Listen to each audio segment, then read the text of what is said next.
Welcome to a new series of videos.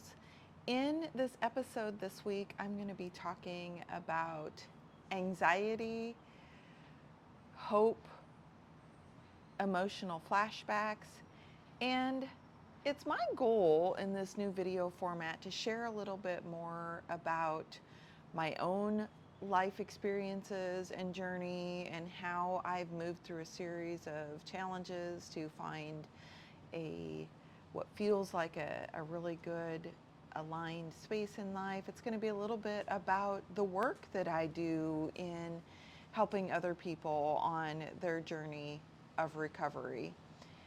And I want to talk about some of the things that we don't talk about very often. And I want to let those come up naturally also. So if you have not met me before, I'm Vicki.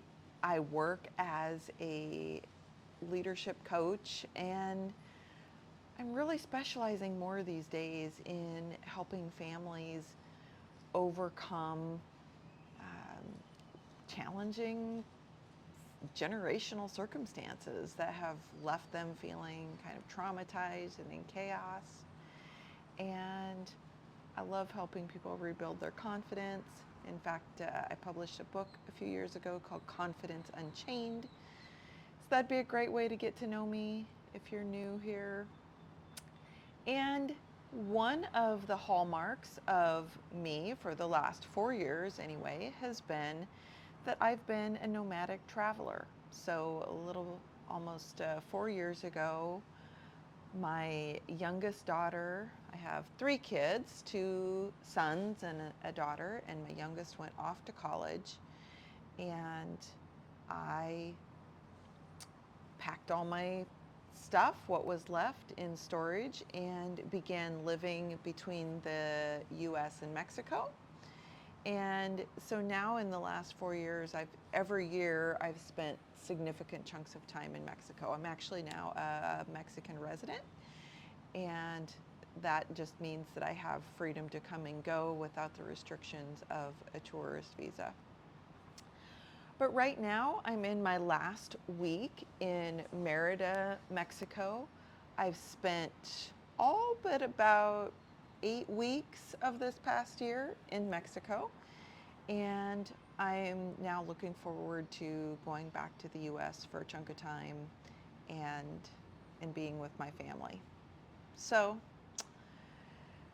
I had an anniversary last week, though. It was 6 years since I left the corporate world. And that's kind of hard for me to wrap my brain around because working in the corporate world was kind of all-consuming and also was really needed for me at that point in time. But I also really felt called into doing something that felt more authentic to my life, and went through the plan of the transition of leaving the corporate world. And then, of course, about the time that I did, wasn't long after that, my dad died, COVID happened. And so my transition into entrepreneurship didn't really look like what I thought it was going to look like and what I'd planned for, right? Isn't that life in general? And the other thing I found so interesting is when you're going into entrepreneurship, and if I have any entrepreneurs following along here, you'll know this, that everybody in the marketing world screams, you have to find your niche in entrepreneurship. And there's only one person that I followed in the marketing world who didn't say that, and that was George Kao. He's really become I love his soul-based entrepreneur principles. And coolly, last year I got to meet George Kao and actually become friends of him and his wife because we lived in the same area in Mexico for a while. So that's been part of my journey as an entrepreneur. But anyway, I guess I started to say that because I really only feel like now, 6 years later, I'm really understanding my niche and my specialties in coaching. So If you're an entrepreneur who's just on the journey and you don't have your niche yet, that's okay. You'll figure it out as long as you hang in there and let yourself figure it out. So in these videos, I'm going to be taking a couple things that have come up repeatedly in client sessions through the week, and I'm going to be tying them into my own life and story. And this week I'm drinking out of my beautiful new skeleton mug. One of the unique things about me is everywhere I travel, I buy a coffee mug. And so this one I bought a couple months ago when I first came to Merida, when my dear friend Sylvia and I went to visit Hacienda. The haciendas in this area are like the very old farms or ranches that oftentimes built up into small towns. And this hacienda has been repurposed into an area where you can go eat, and it has some cenotes on it. And so that's where I found this mug, and it really appealed to me. So when I look for mugs when I'm on my travels, I look for ones that are something made locally, not just like a tourist one that has that city's name stamped on it. And I look for something that speaks maybe directly to me. And this one did both. Absolutely loved the defining of the skeleton here and the artwork. And it spoke to me because I'm in a season of my life where I feel like all of the things that kind of hid me, or maybe that I hid behind, have been stripped away. And so it feels like a really defining season where that's allowing me now to speak up more boldly and more clearly about the things that I'm passionate about and the things that I think are so needed in our world today. So this mug really, really spoke to me, and so I'm happy to be featuring it today on this first journey. Okay, let's dive into our first topic here that I wanted to talk about. I wanted to talk about how stress happens in the gap between expectation and reality. We could call it stress, or we could even call it anxiety. Both. I mean, anxiety sometimes I think about as a more heightened version of stress. So we have expectations that have formed. And where do expectations form? Well, expectations form subconsciously and consciously through our experiences. And they start all the way back when we arrive as a baby into this world, where the experiences that we have shape our expectations in life. And so when we hold an expectation that is different than reality, it causes a lot of stress and anxiety. Let me use an example that I just mentioned earlier for entrepreneurs who might be trying to define a niche before they really have given themselves a chance to go on a journey to see what that is. There's a lot of pressure there because there's a society and cultural expectation for you to define this thing, but the reality is you don't know yet. You might have a general idea, but you might not know yet. And so putting your pressure on yourself to try to know that ahead of the time when you actually know it causes a lot of anxiety and stress. I would say the same for young people. In my role of working with kind of the generational span of people, I see a lot of young people who are very pressured when they're leaving high school, when they're in college, to figure out their career. And I think about, here I am decades after leaving high school, and I really just now feel very passionate about the purpose and the direction of what I'm sharing in my life. So, I mean, literally, life had to offer me a lot of experiences in order to figure that out. In fact, my corporate career was in the garbage industry. And I always joke and say, nobody dreams of growing up to be a garbage person. But I stumbled into the garbage business and I absolutely loved it. And it absolutely served me well until it had served its purpose and it was time for me to move on. So if you're feeling anxiety or stress, the curiosity is to begin to say, like, what expectations do I have that aren't quite matching with the reality of what I'm experiencing? That's going to be a good place to start. Now, you might say, well, my expectations aren't unreasonable. Well, maybe expectations aren't unreasonable, but again, if they're not matching reality, then they are going to generate some level of stress. So you have an option. One is to look at the expectation, question it, be curious about it. Is that realistic?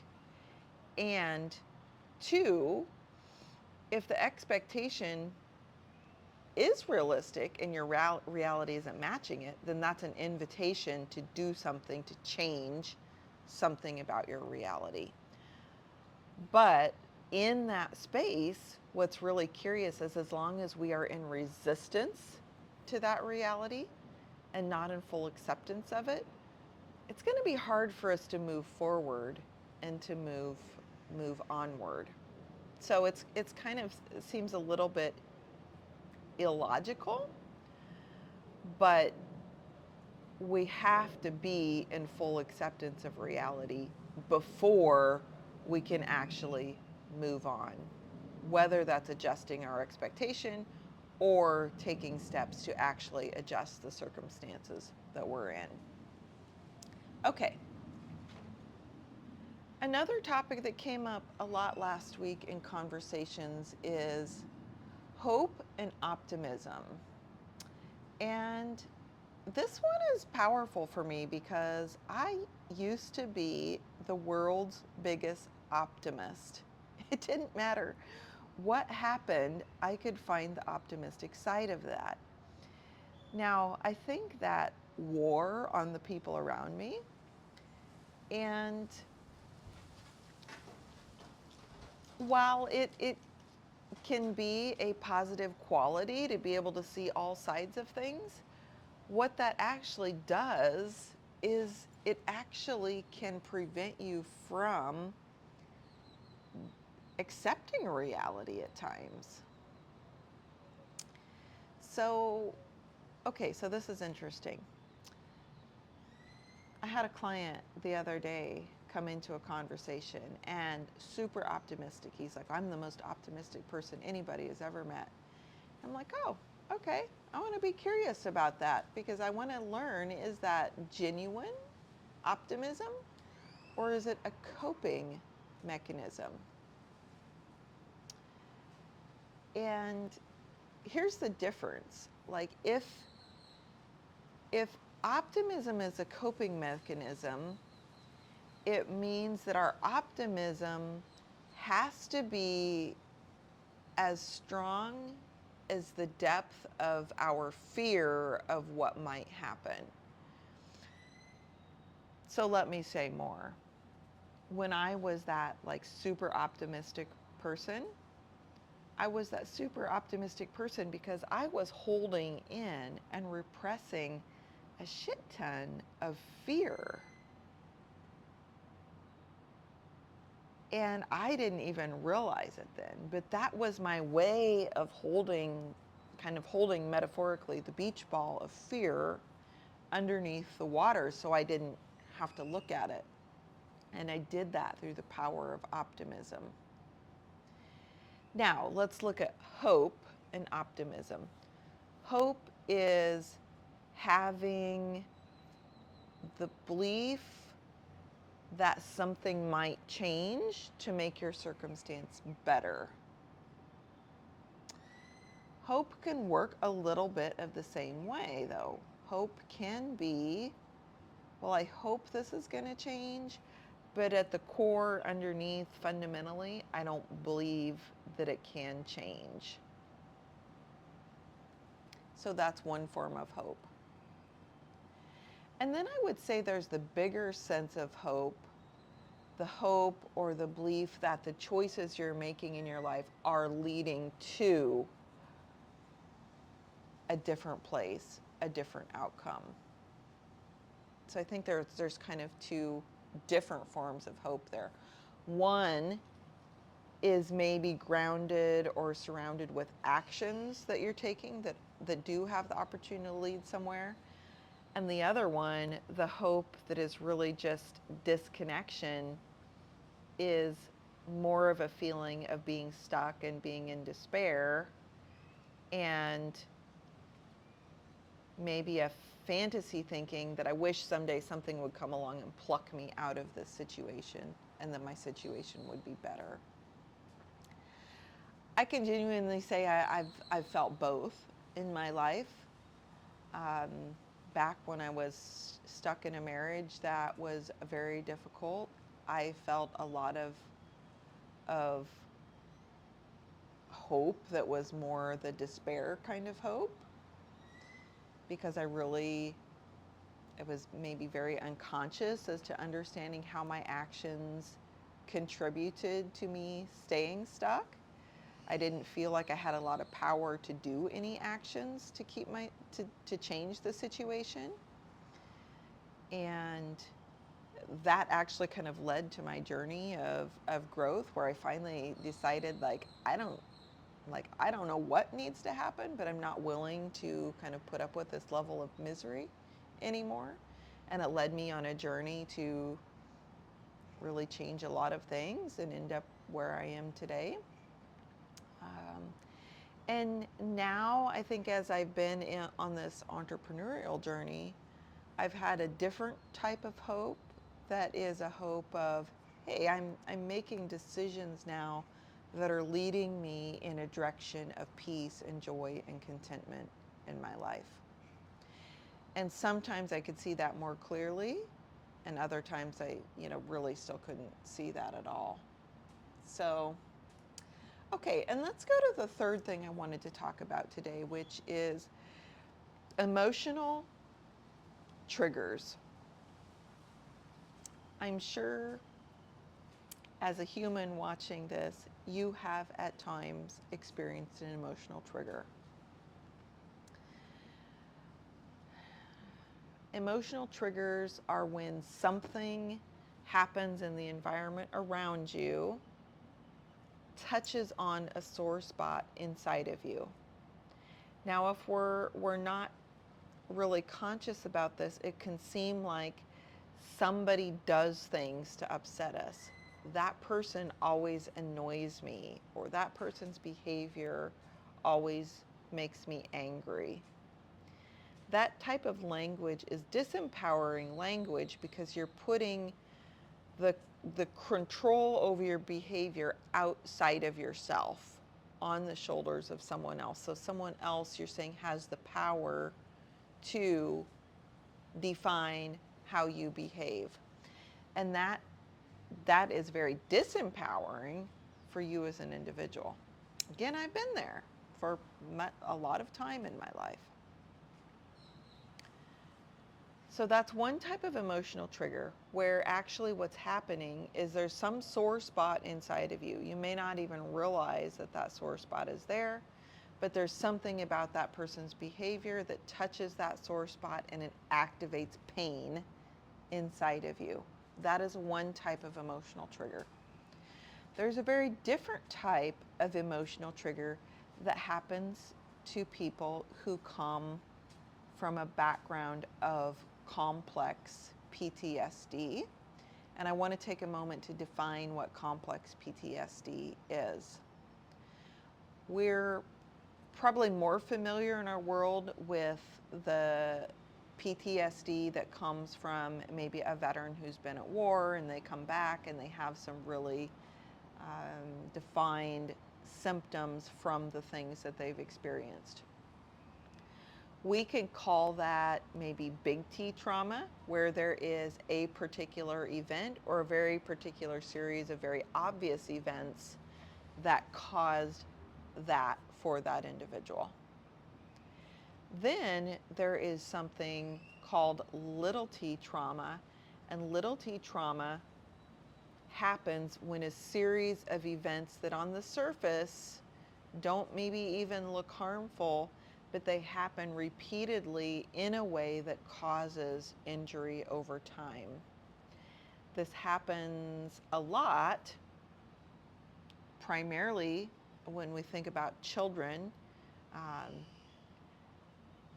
The roots of complex trauma is often in childhood, where a child experiences, say example, a parent who yells repeatedly, or maybe they have a perfectionistic mother who has to have everything in a particular way, and that causes a lot of stress in the home. It could even come from the lack of emotional nurturing and care. So a parent who is shut down emotionally, who just really can't even give their child the best emotional connection. That can over time cause internal injury to the child, which causes what is now being known today as complex PTSD. And that can cause a whole host of problems in adulthood that, if we're just looking at the surface level, trying to fix them on the surface level, we can work and do a lot of things, but it's never going to actually fix that, because we're not going back to the root of it. What type of things? Perfectionistic, super high achievers. I mean, those are the folks that I end up working with a lot. They have such high perfectionistic expectations of themselves. Again, if we go back to our first point, the gap between expectation and reality is too distinct, and that causes a huge amount of stress, self-induced stress for people. And if they're in the business world, that can cause a lot of stress for their teams or the people that they're leading. Lack of confidence, self-doubt, second guessing, imposter syndrome. Those are all things that have their roots or can have their roots in complex PTSD. How would you know, or how would you begin to suspect for yourself if there's something at play there? Is think about, is this something that has kind of been a character trait for you all of your life that's given you challenges? Or has there been a recent set of circumstances that has caused you to develop some things? Sometimes it's hard to know the difference, and that's why it's really important to work with a coach or someone trained in helping you recognize those things. And I want to tell you, I've worked with a lot of people who've done a lot of therapy. They've done years of therapy trying to find answers to some of these things, and they still haven't. And when they come into coaching with me, we actually begin to get to the root of some of these things. Okay, so we started this conversation around emotional triggers, and then what I wanted to describe as emotional flashbacks. Emotional flashbacks are those moments when your mood shifts, but there's nothing on the surface to identify what happened there. For people who suffer from complex PTSD, they can actually have this happen overnight, where they can go to bed feeling great and then wake up the next morning with a completely altered mood and not even understand why. And what we're beginning to understand is there could have been a dream that triggered an emotional flashback. There could have something happened during the night which triggered an emotional flashback. So I wanted to share just a story from my own journey, because I am someone who is on the journey, the road of healing and from complex PTSD. And last week, I had one of those emotional flashbacks that happened overnight. Tuesday night, I was feeling great. I had a great evening with my friend. And then I went to sleep. And in the next morning, I woke up and I did have a dream that I remembered a few bits and pieces of. So I don't know if that's what caused it or if there's something else in sleep that caused it. But I woke up in what I would call a full-blown like emotional flashback, which I now know looks like kind of a low level of despair or depression, lack of energy. Everything looks doom and gloom. Maybe sometimes I'd want to just sit and cry if that's happening. And there's no logical reason for that to be happening. Now, sometimes with an emotional flashback, when that happens now, I can find the root or the source of it. And when this one happened last week, I might have some guesses at it, but really I didn't ever feel like I found the root or the source of it. I feel like it was something that happened unconsciously during sleep. And I just had to be in a mode of being kind to myself all day. And it took the whole day and then another night's sleep to really get me reset and recentered. And that used to frustrate me completely. Like, why can't I bounce back? Why can't? And there was a lot of self-judgment came. Again, going back to this gap between expectation and reality, I expected myself to be able to just kind of re-regulate.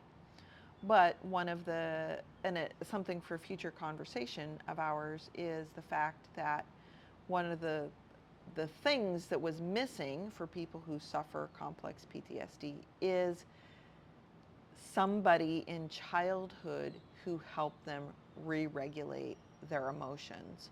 And so that becomes the most difficult part of a healing journey, is re-regulation. And actually, as I'm thinking about it, on Thursday morning, I ended up talking to a dear friend of mine on the phone, and that's actually what finally re-regulated me completely. And we didn't even really talk about what had happened, but just having that conversation with her is what fully brought me out of that and helped me to re-regulate. So, well, I think that's the end of our conversations today. It's super, super hot out here. It is, I think, probably approaching 33 or 34 Celsius right now. So maybe like 94, 95. We're going to hit in the upper 100s, or the over 100s, 101, 102, 103 today here, and it already feels extremely warm. So it's time for me to move inside to the AC and prepare for a day of conversations with clients. So I'd love to have you along on this journey for future conversations. So think about liking the video if you found something useful in it, leaving a comment about what you found useful, and most of all, what you can do to help spread the word. If there's anything that resonated in here with you, think about a friend who comes to mind who might also benefit from hearing a part or all of this conversation, and pass this video on to a friend. So our goal is to reach as many people as possible to help them heal from the traumas they've experienced, and to find joy and peace and contentment and thriving in their lives. So, all right, until next time.